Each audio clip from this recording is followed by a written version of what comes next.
ஹாய்ண்ணா உங்கள் பாவி கொஞ்சமாக பூண்டு நல்ல மிளகு ஜீரகம் எல்லாம் போட்டு ரசம் வைப்போம். அதுவே கொஞ்சம் டிஃப்ரெண்ட்டாக தேங்காய் பால்லாம் ஆட் பண்ணி ஒரு ரசம் ட்ரை பண்ணிடலாமா? மறக்காமல் உங்கள் மெனுவில் ஆட் பண்ணிக்கோங்க. இந்த ரெசிபி எப்படி பண்ணுறதுன்னு பார்க்கலாமா?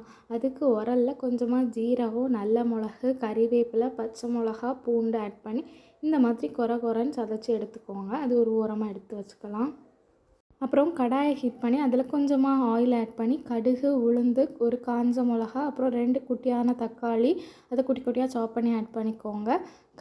ஒரு கொத்து கறிவேப்பிலை இதெல்லாம் ஆட் பண்ணி அதை நல்லா சாட்டே பண்ணிக்கோங்க. அதுக்கப்புறம் 1 ஸ்பூன் அளவுக்கு உப்பும் கொஞ்சமாக மஞ்சள் தூளும் ஆட் பண்ணி அதையும் நல்லா சாட்டே பண்ணதுக்கப்புறமா நம்ம சாப் பண்ணி வச்சுருக்க கொத்தமல்லி எல்லாம் நம்ம சதைச்சி வச்சுருக்க அந்த பூண்டு மசாலா அப்புறம் கொஞ்சமாக பெருங்காயத்தூள் ஆட் பண்ணி அதையும் நல்லா வதக்கி விட்டுக்கோங்க.